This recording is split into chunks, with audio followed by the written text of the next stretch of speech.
They said the screams echoed across the fjord, raw, animal sounds swallowed by the northern wind. A man once proud, now bound in silence as his back was split open under the cold Viking sky. This was the Blood Eagle, an execution so cruel, so unimaginable, it turned even the fiercest warriors pale.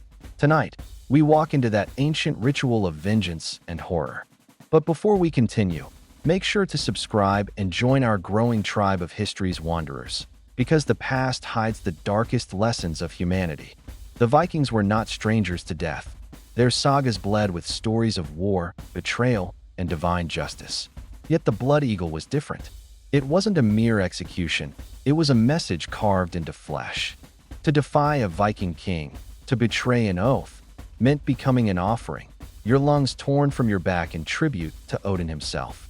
The act was both punishment and performance, a symphony of suffering played out before gods and men. The victim was often a noble enemy, someone whose fall would echo in legend. Bound face down, their ribs severed from the spine with a Sikh's knife, the bones pried apart to form the shape of an eagle's wings. The lungs were then pulled out through the opening, spread upon those bones, the man's final breath whispering through his own wings. To the Vikings, it was poetry. To the rest of the world, it was hell on earth. But who could conceive such a ritual? Historians trace the earliest mention of the Blood Eagle to the Orkneyinga saga and Ragnar Lodbrok saga, tales where vengeance and honor bled together.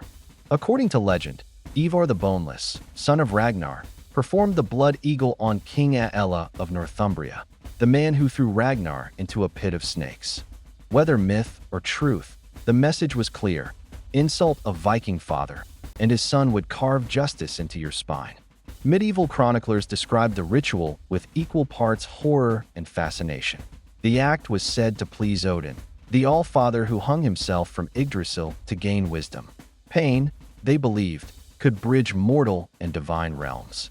The Blood Eagle wasn't merely about torture, it was a spiritual offering.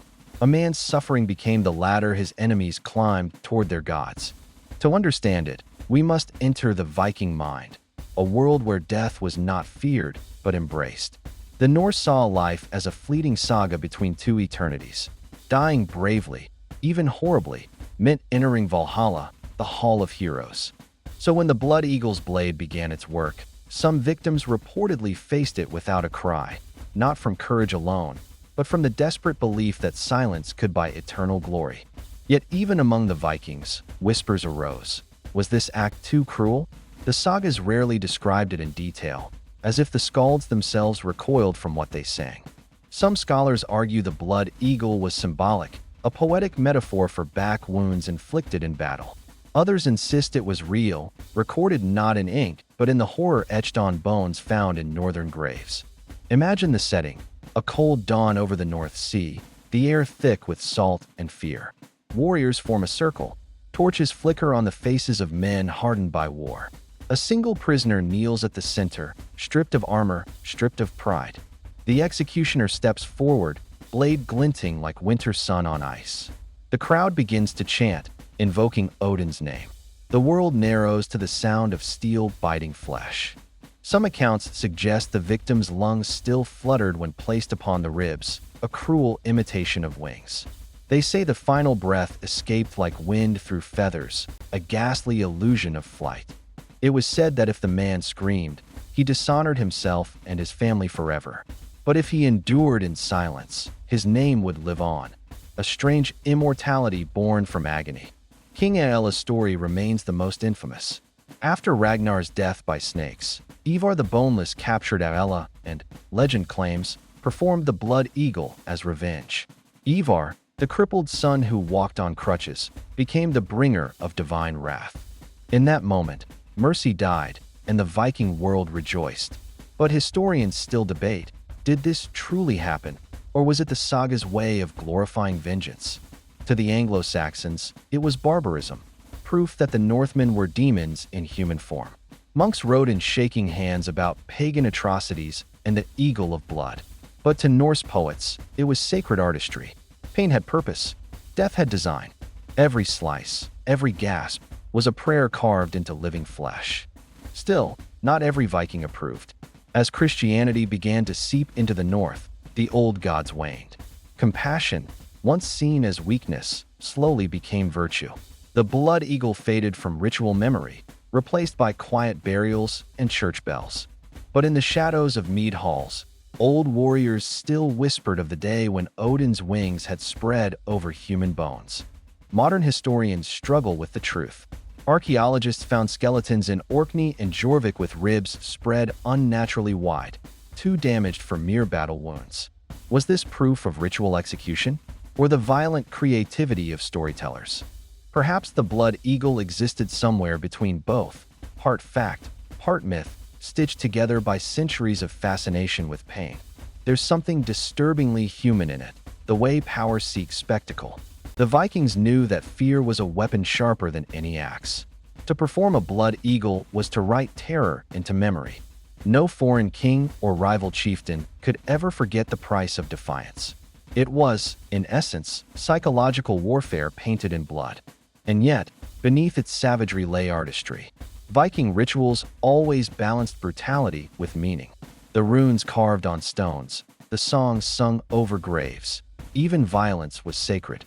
To them, life and death were not opposites but partners in an eternal dance. The blood eagle was not madness, but devotion pushed to its furthest edge. Imagine the smell of pine torches and iron, the hiss of blood on cold stone, the breath of men holding in awe and disgust. The executioner, face hidden beneath furs, working with ritual precision, each cut deliberate, each moment sacred. The victim's heart pounding slower, until silence fell like snow. The crowd did not cheer. They watched, reverent, afraid. It is said that the gods themselves listened. Odin, seated upon his throne in Asgard, might have looked down and nodded, a grim acknowledgement of mortal devotion.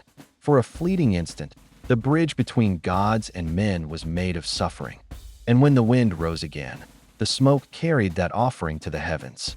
But perhaps the truest horror lies not in the act itself, but in its purpose. To make an example, to remind all who witnessed it that life was fragile and vengeance divine. Even now, centuries later, the blood eagle survives as a warning of how far belief can drive humanity toward darkness. The sagas called it justice. The monks called it evil. We, standing in the modern light, call it unimaginable. But somewhere in the cold north, in the rustle of pine and the crash of waves, that echo still lingers, the sound of a scream that once defied gods. As scholars debate its authenticity, one truth remains. The Vikings understood the power of story. Whether carved in stone or sung beside a fire, the blood eagle became a myth that transcended fact. It was not meant to be forgotten. Legends, after all, are the immortality of cultures, and horror, their most enduring shape. Every age has its own blood eagle. Inquisition fires, guillotines, firing squads. Humanity repeats the same rituals with different tools. The names change, but the logic endures, that fear can preserve order, and pain can sanctify belief. Perhaps that's what makes this legend so timeless. It mirrors us more than we dare admit. In Old Norse poetry, the eagle was both destroyer and messenger. It fed on corpses after battle, a symbol of the god's hunger. To carve its image from human flesh was to invite the divine into mortal judgment. The blood eagle was not chaos. It was theology written in screams. And yet, even the fiercest Viking must have felt doubt. When the lungs unfolded like wings, when silence replaced song, did they wonder if Odin was listening, or if they had simply become monsters worshipping shadows? That question remains unanswered, buried with their swords beneath cold earth. For centuries, the blood eagle lingered in oral tales, drifting through Icelandic sagas and English chronicles. It terrified, inspired, and fascinated. Some storytellers softened its cruelty, others embellished it. But all agreed on one thing: it was unforgettable. The human imagination, once shown such horror, cannot unsee it. In recent years, the ritual has resurfaced in television, films, and novels, often exaggerated, sometimes misunderstood. Yet each depiction, no matter how sensational, pays homage to the ancient truth that fear, once born, never dies. It merely changes its face.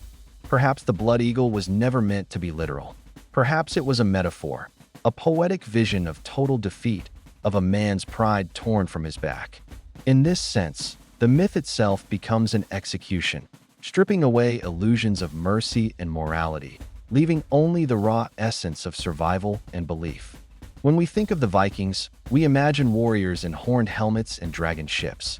But behind that image lies a civilization of poets, priests, and dreamers. They built their myths like they built their ships, with precision, passion, and power. The blood eagle, whether real or not, was their ultimate testament to both faith and fear. So next time you hear the wind howl across the fjord, imagine it as an echo of those long-ago cries, not of cruelty, but of conviction. The Vikings lived fiercely because they believed fiercely. Even their darkness had purpose. And maybe that's the lesson history whispers through its blood-stained pages, that humanity's thirst for meaning often spills over into madness. That even in our most divine moments, we flirt with monstrosity. As the fire fades and the saga closes, remember the image of the man beneath the cold northern sky, bound, broken, yet remembered forever. His agony became story. His story became legend. And legends never die. If you found this journey through time hauntingly fascinating, don't forget to like, subscribe, and ring the bell so you never miss another descent into history's darkest corners. Until next time, traveler, may your wings remain whole.